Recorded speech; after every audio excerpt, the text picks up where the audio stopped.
Bonjour et bienvenue dans le potager de Janville, dans les Yvelines, chez les Guides et Scouts de France. Ici, tout au long de l'année, des groupes de jeunes et de moins jeunes viennent vivre des temps collectifs dans la nature et expérimentent ensemble pour quelques jours une vie plus sobre et plus fraternelle. Ailleurs en France, d'autres lieux vont encore plus loin. On les appelle écolieux, habitats participatifs ou encore centres spirituels alternatifs. Et face à la crise écologique que l'on traverse, ils séduisent de plus en plus de monde. Et vous alors, est-ce que vous voudriez vivre dans un écolieu? Est-ce que ça vous semble un peu utopique ou au contraire, est-ce que ces lieux ont un vrai pouvoir de transformation sur le monde? Eh bien, on en parle dans cet épisode avec nos deux chroniqueurs, Marine Samzin et Xavier de Bénazé. C'est parti. Bonjour Xavier. Bonjour Claire. Bonjour Marine. Bonjour Claire. Merci beaucoup à tous les deux d'être avec nous pour cet épisode. Marine Samzin, vous êtes journaliste, vous habitez à Marseille, vous travaillez pour RCF. Est-ce que vous avez déjà vécu ou été dans un écolieu? Alors vécu, pas vraiment, mais j'ai visité beaucoup d'écolieux, notamment le campus de la Transition. J'ai rencontré Xavier. Il y a aussi la Viale, qui est plutôt un éco-hameau en Lozère. On peut aussi parler du Dorothy à Paris. Autant d'écolieux très différents qui m'ont tous nourri à leur manière. Xavier, vous êtes prêtre jésuite, vous habitez, vous travaillez au Châtelard, et ce lieu depuis 2023 est ce qu'on appelle un éco-centre spirituel. Alors qu'est-ce que ça veut dire? Ça veut dire Laudato Si en action. Donc à la fois la conversion écologique à laquelle le pape nous invite concrètement dans les modes de vie sobres et heureux. Et c'est ce que j'ai pu vivre au campus de la Transition, qui là est un projet laïque et plutôt orienté vers le monde de la recherche. Et puis la particularité de l'éco-centre spirituel, c'est de creuser la dimension spirituelle de ce mode de vie sobre et heureux.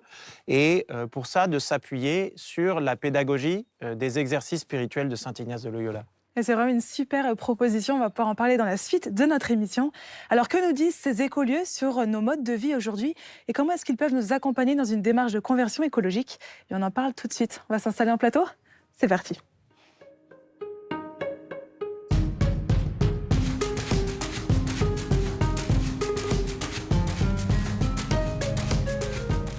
Marine, Xavier nous parlait juste avant d'un éco-centre spirituel où il habite. Il y a plein de noms différents en fait. Pour parler de ces lieux, on parle de tiers-lieux, écolieux, éco-centre. Qu'est-ce que c'est qu'un écolieu? C'est vrai que c'est un peu difficile de définir de manière très stricte. En tout cas, on peut définir un peu des critères. Je pense qu'il y a vraiment le côté redéfinir le lien à la consommation, manière de consommer. Il y a aussi une dimension collective qui est très forte. Et puis, le fait de chercher une cohérence dans tout ça. Donc, une fois qu'on a posé tout ça, ça reste assez large. Il y a une étude lancée par Ecclesia Lab de l'Université de Louvain en Belgique qui répertorie environ 300 de ces tiers-lieux, des lieux d'église innovants en Europe francophone et au Québec. Donc, on peut identifier plusieurs types d'écolieux. Il y a par exemple vraiment des lieux de vie à proprement parler, comme la Bénisson-Dieu, on va en reparler tout à l'heure. Des laboratoires, comme le campus de la Transition, on en reparlera aussi, je pense.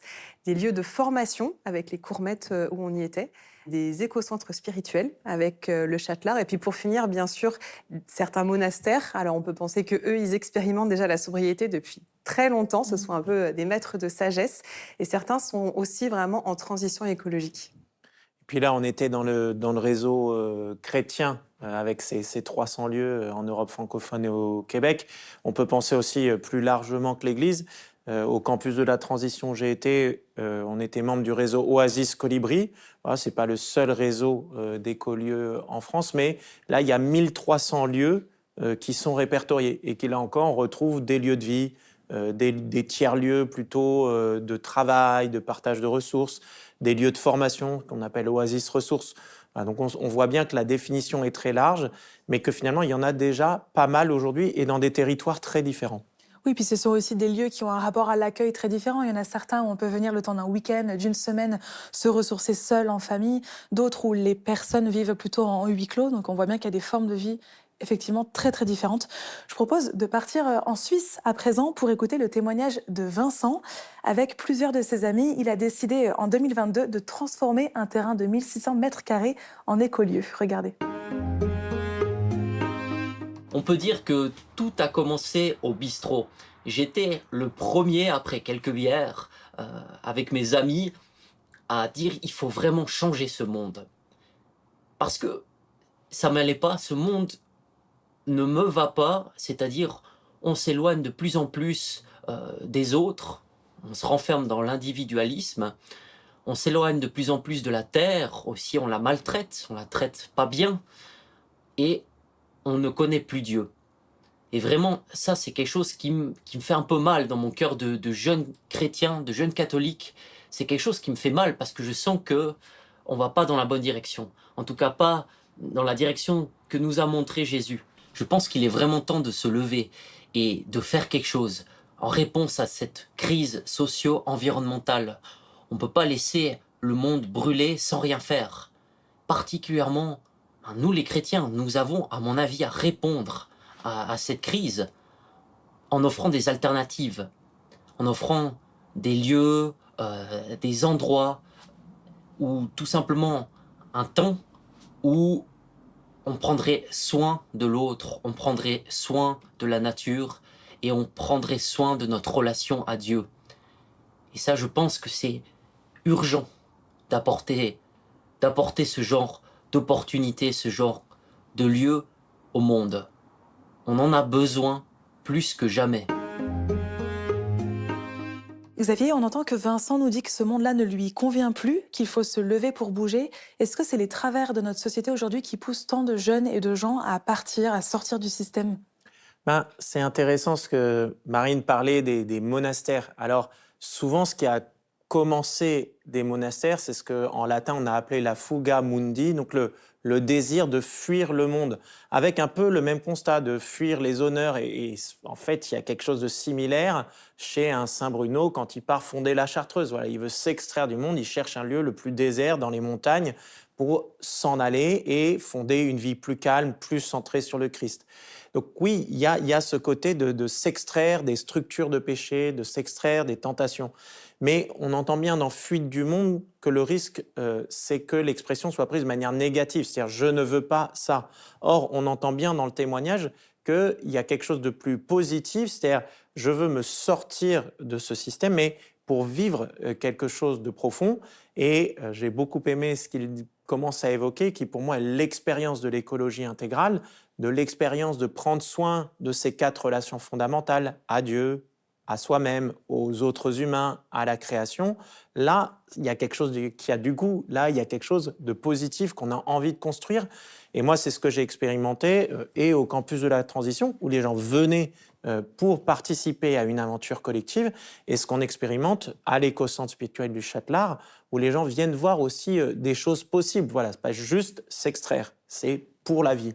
Et on peut dire que ce côté, le pas de côté, il a le désir de ne pas rester dans une structure, dans un monde où je sens que je fais des choses mauvaises ou moins bonnes parce que je suis pris dans un système et que je pourrais m'en justifier. Bah, je ne peux pas faire autrement. Et là, ça ouvre une brèche en disant bah, si, en fait, on peut faire autrement. Alors, soit, et on peut se dire, j'y vais, je vis avec Vincent, je vis au campus de la transition, je vis au Châtelard, je vis à la Bénisse-en-Dieu, mais je peux aussi me dire, bah, tiens, pour un temps, je vais aller dans ces lieux et je vais ouvrir cette brèche pour ensuite revenir dans mon lieu de vie, mais avoir regagné en liberté. Et est-ce que c'est pas, parce que c'est un peu une critique qu'on peut faire parfois à des personnes qui partent s'installer en écolieu, est-ce que c'est pas un privilège des personnes les plus aisées, les plus riches? Est-ce que vraiment, quand on habite dans un HLM, quand on n'a pas beaucoup d'argent pour finir ses fins de mois, on peut se permettre de partir, de tout quitter pour aller vivre à l'autre bout de la France dans un écolieu? Ben, moi, je dirais au campus de la transition, la majorité des gens qui venaient nous rejoindre étaient plutôt des jeunes en fin d'études, plutôt des jeunes qui finissaient des études avec des masters, donc on pourrait dire que c'est une certaine catégorie sociale, mais dont certains étaient boursiers, donc issus de milieux moins riches.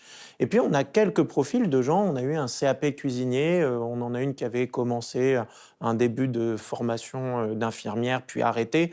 Enfin, donc, ce n'est pas réservé à une élite. Après, c'est plus peut-être l'idée de se dire si je dois partir de chez moi pour une semaine, me payer des vacances, bon, bah, là, ça devient bloquant. Mais on peut très bien rejoindre des fermes et un certain nombre d'écolieux, enfin goûter à ce mode de vie, avec un réseau comme le réseau de Woofing, où je viens, je suis logé, nourri, je travaille 5-6 heures dans la ferme ou dans le lieu, et ça, quelque part, cette expérience ne me coûte rien financièrement, si ce n'est mon trajet. Donc il y a des possibilités pour tout type de moyens financiers de vivre quelque chose de ce côté-là. Puis moi, je pense que quand j'étais à la Viale, en Lozère, j'ai vraiment pu expérimenter aussi un mélange socio-professionnel énorme avec des gens proches de l'église, moins proches de l'église, des gens aisés, moins aisés. Et je me suis dit vraiment, ce lieu en tant que tel, il est assez prophétique aussi parce qu'il donne quelque chose aussi à voir d'une nouvelle église où effectivement, il n'y a pas besoin d'être très riche puisque je crois qu'être à la Viale, c'est 10 euros par jour, quelque chose comme ça. Il y a quelque chose aussi vraiment de la sobriété qui s'adresse vraiment à tous. Et il y avait beaucoup de familles aussi qui venaient pour expérimenter ça. Donc, je rejoins Xavier sur le fait que, certes, il faut peut-être traverser la France pour aller dans ces lieux-là, mais il y a peut-être aussi un enjeu pour qu'il y ait d'autres lieux qui s'ouvrent, peut-être en Seine-Saint-Denis. Enfin, il y en a déjà un peu, mais Il y en a, l'émission Génération Laudato Si est allée à Marseille, au cœur de la cité de la Caliste. Il y a des jardins partagés. On peut dire qu'il y a quelque chose de l'écolieu qui se vit au cœur d'une cité populaire à Marseille, dans les quartiers nord. Donc, ces lieux-là, il n'y en a pas des masses, mais ils existent tout proches, y compris dans des quartiers populaires. Eh bien, on l'entend dans ce que vous dites, de plus en plus de gens veulent expérimenter des nouvelles manières de vivre ensemble. Mais alors, est-ce que l'encyclique Laudato Si nous a fait bouger sur ces questions? Est-ce que ça marche vraiment? On en parle ensemble dans cette seconde partie.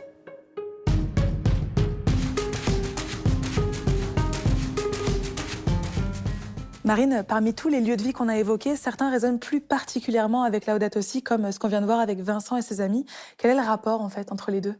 je pense que Laudato Si appelle vraiment à une conversion forte, une conversion essentielle. C'est vraiment ça qui est à la base de tout. Et je pense que les écolieux, ça peut donner un goût, ça peut donner une facette particulièrement. Et c'est vraiment ça auquel le pape François nous appelle, à plus de sobriété, à un lien plus fort à la création. Donc ça peut passer par les écolieux et ça peut permettre justement cette conversion qui est encore une fois au cœur de tout.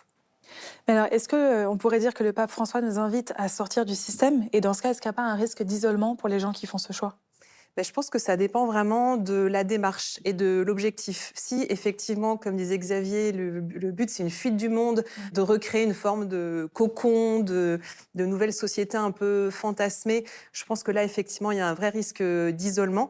En revanche, si l'idée c'est plutôt de créer des nouveaux lieux, des nouveaux imaginaires aussi dont le monde a besoin pour répondre notamment à l'éco-anxiété, en cela, moi je trouve que ça peut être justement assez prophétique. Et dans Laudato Si, le pape nous appelle vraiment à être en résistance. Et pour cette raison, les écolieux peuvent aussi être des modèles de résistance dans notre monde, dans notre société de consommation. Alors, Marine, certains écolieux ont quelques années de recul maintenant en France. Est-ce qu'on sait un peu quels fruits ils portent? Alors, je prendrai un exemple concret, celui de la Bénisson Dieu, qui s'est lancée il y a presque 10 ans, en 2016, dans un village à côté de Lyon. Ce sont plusieurs familles chrétiennes qui se sont installées dans ce village.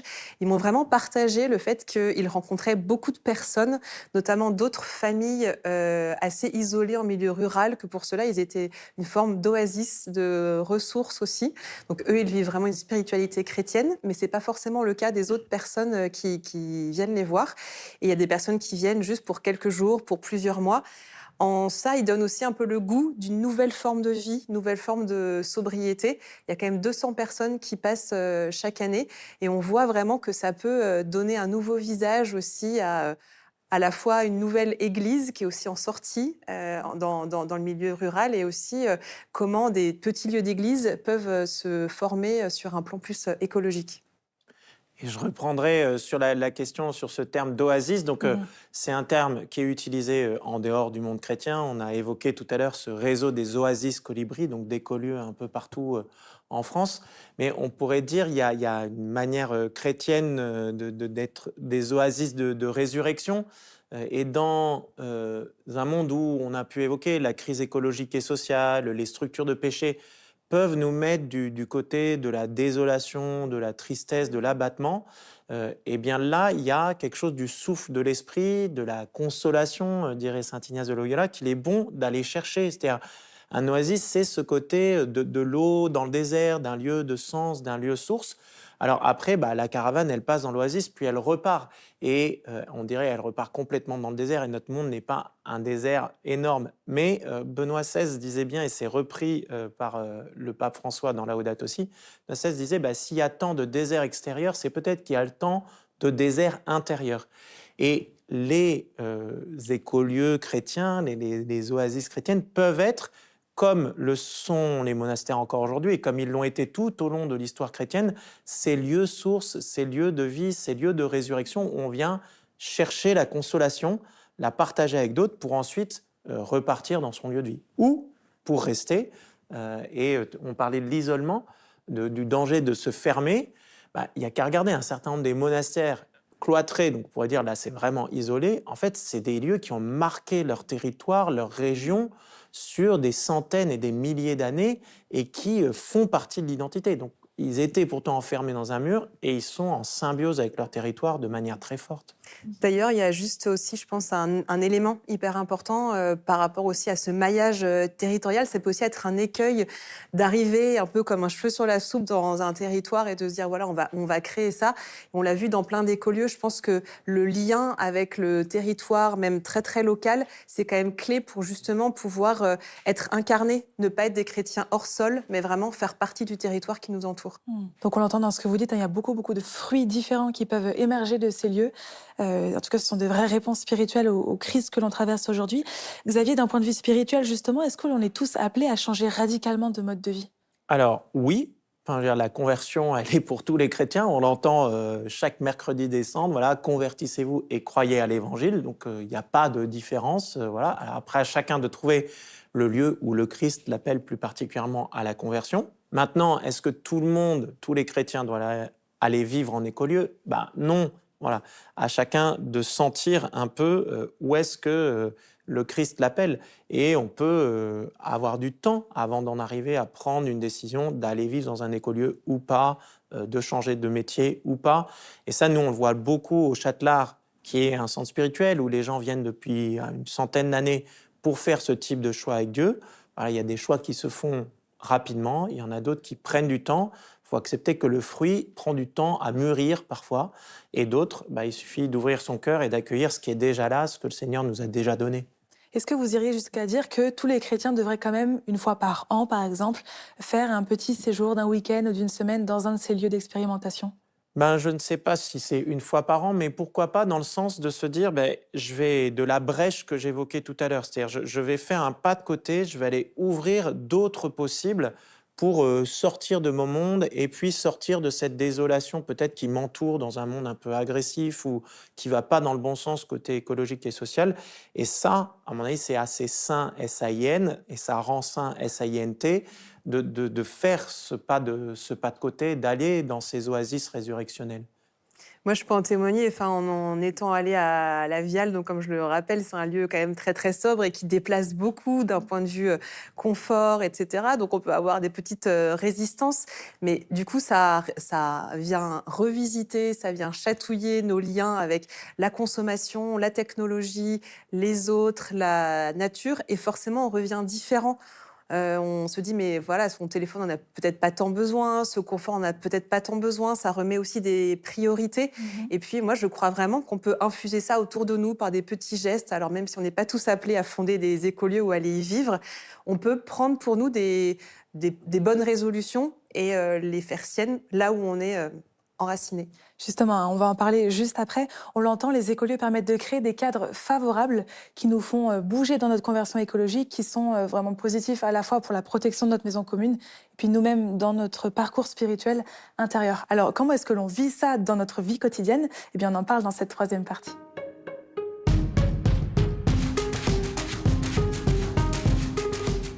Marine, Xavier, on va aller faire un tour maintenant en Bourgogne, à la ferme de Lachaud, où sont installées plusieurs familles. Cet écolieu chrétien existe depuis 15 ans et ses habitants essayent d'inventer, de réfléchir ensemble, de s'adapter. Vous allez le voir, c'est un reportage de Laurie Copeau et de Laurent Sarawi.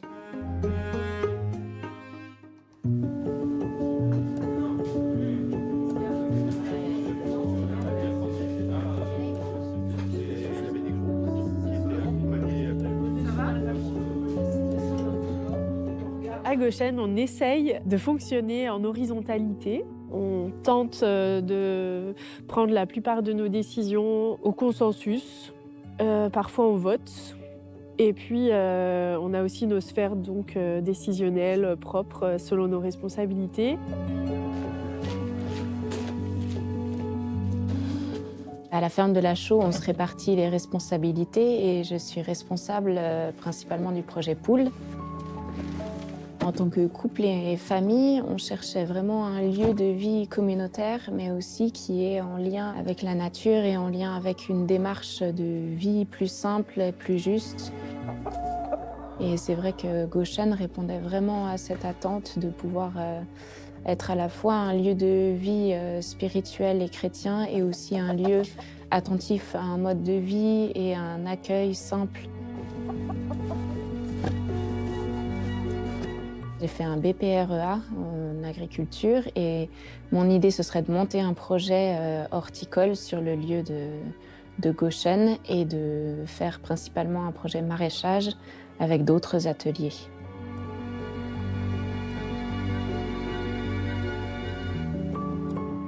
On collectivise l'énergie, le bois, donc on se chauffe beaucoup tous au bois.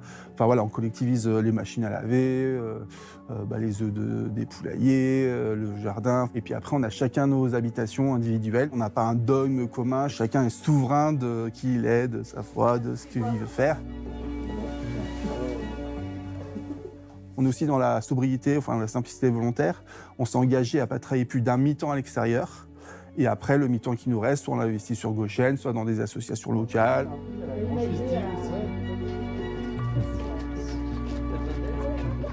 Alors, ce qui m'a fait accrocher tout de suite chez Goshen, c'est le côté à la fois fraternel, convivial, le côté aussi environnemental, écolieu, éco-hameau, toutes les problématiques sociales et bien sûr la spiritualité chrétienne.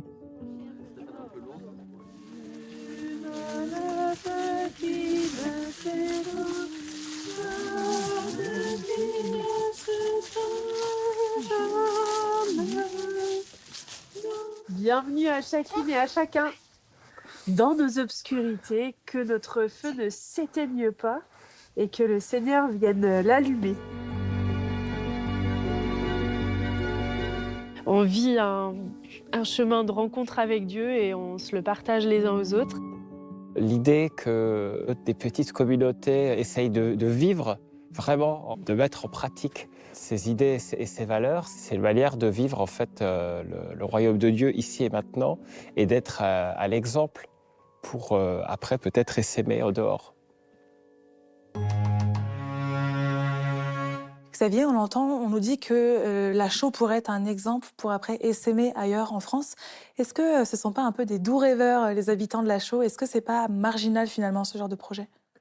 On l'a dit, 300 lieux chrétiens en Europe francophone et au Québec, 1300 oasis colibri. Donc sur le côté essaimage, ça a déjà lieu, c'est déjà en cours. Donc non, ça n'est pas un doux rêve. Et puis on voit là une belle illustration de ce qu'on évoquait précédemment, c'est-à-dire à la fois des profils qui décident de vivre sur place, et on voit qu'il y a des gens qui habitent là depuis plus longtemps, et puis il y a cette jeune femme qui vient d'arriver, qui voudrait lancer de l'horticulture. Bon.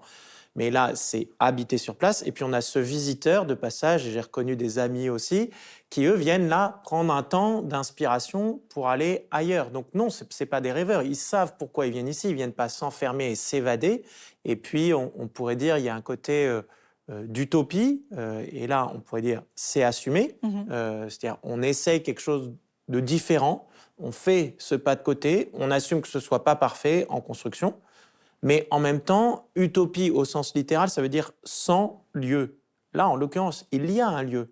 Et on entend que, on est appelé, quand on vient habiter là, à travailler à mi-temps, à l'extérieur, mais à avoir un mi-temps pour le lieu et les associations du village. Autour. Donc, il y a un lieu, et un lieu, ça vous oblige à être en relation, ça vous oblige à sortir de vous-même et à être bien concret, pas à planer je ne sais pas où. Marine, en tant que chrétienne, en tant que journaliste à Marseille, qu'est-ce que ça vous inspire, ce type d'expérience? Moi, ça m'inspire beaucoup parce que ça me montre que c'est possible, qu'il y a des chrétiens qui s'engagent, qui s'engagent pour plus de sobriété, plus de liens, plus de fraternité, plus de communion. Ça me rappelle aussi l'appel du pape François dans l'encyclique qui dit grosso modo que moins c'est plus, que la sobriété, si elle est vécue de manière consciente, elle peut être libératrice. Et je pense vraiment que, comme le disait Xavier, je pense qu'il y en a un peu pour tout le monde, des gens qui veulent vraiment vivre ça au quotidien, des gens qui veulent juste visiter à un moment, mais je pense qu'il y a aussi des déclics qui peuvent peuvent se faire à plus ou moins long terme, mais je trouve que c'est très inspirant de voir ce type de projet prendre forme. Et puis dans l'histoire de l'Église, on a un certain nombre d'histoires de saints qui se convertissent en rencontrant des communautés engagées. Alors, à 2 moments très différents de l'histoire, on peut penser à un certain nombre des histoires des pères du désert, où on raconte comment 2 jeunes hommes, 2 jeunes femmes viennent au désert rejoindre ces moines sages qui sont partis en ermite, et puis ils viennent poser une question, et puis finalement, ils vont rester, ils vont se lancer dans cette aventure du désert. Et puis, on peut penser à Charles de Foucault qui, en Terre Sainte, va rencontrer le Christ au contact de gens très simples et décider de sa vocation à cet endroit-là. Eh bien, Marine, Xavier, pour conclure cette émission, je vous propose d'écouter le témoignage de 2 femmes qui ont fait le choix de vivre dans un habitat participatif, l'une à Draguignan, Marie-Hélène, et l'autre à Paris, Camille. Regardez. Loué sois-tu, mon Seigneur, pour toutes tes créatures et toute ta création. Ce cri de notre saint patron, relayé par Laudato Si, c'est ça que nous essayons de vivre ici. Centré sur le respect de la dignité de chacun, quel que soit son parcours de vie, à quelques minutes du centre-ville, notre espace verdoyant, notre cadre de vie m'engage à un retour à la terre. Un retour à la terre avec les jardins potagers, la gestion de l'eau délicate, les cueillettes solidaires, tout ça, ça m'appelle à la sobriété. Mais ce qui m'émerveille le plus, c'est de voir la transformation des habitants. En prenant soin de ce lieu pour qu'il reste beau, ils prennent soin davantage d'eux-mêmes et du coup des autres. Et c'est ça la solidarité. Alors venez et voyez. J'ai décidé de vivre dans une coloc de 15 jeunes et ce beau défi a apporté beaucoup de fruits.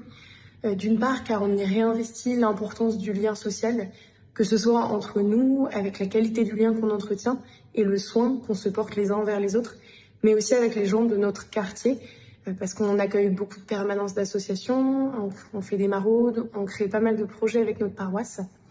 Et aussi, ce collectif qui est notre colocation, il représente un vrai coup de pouce dans nos cheminements individuels, parce qu'ensemble, on s'accompagne vers un mode de vie plus cohérent avec nos convictions. Marine, un dernier mot, une dernière réaction pour celles et ceux qui nous regardent? Il y a 2 éléments qui marquent dans ces reportages, c'est la cohérence de vie et les liens. Et en cela, je me dis que ces écolieux peuvent être des gouttes d'eau à l'image du colibri et ils peuvent être aussi prophétiques. Moi, je dirais, venez et voyez. Je crois que l'invitation est faite, elle est lancée. Il faut aller à la rencontre de ces lieux et de ceux et celles qui y habitent. Eh bien, merci beaucoup Xavier de Benazet, Marine Saint-Vezin d'avoir été avec nous pour cet épisode. Merci à chacune et chacun d'entre vous de nous avoir suivis derrière votre écran. Et je vous dis à très bientôt pour un nouvel épisode de Génération Laudato Si.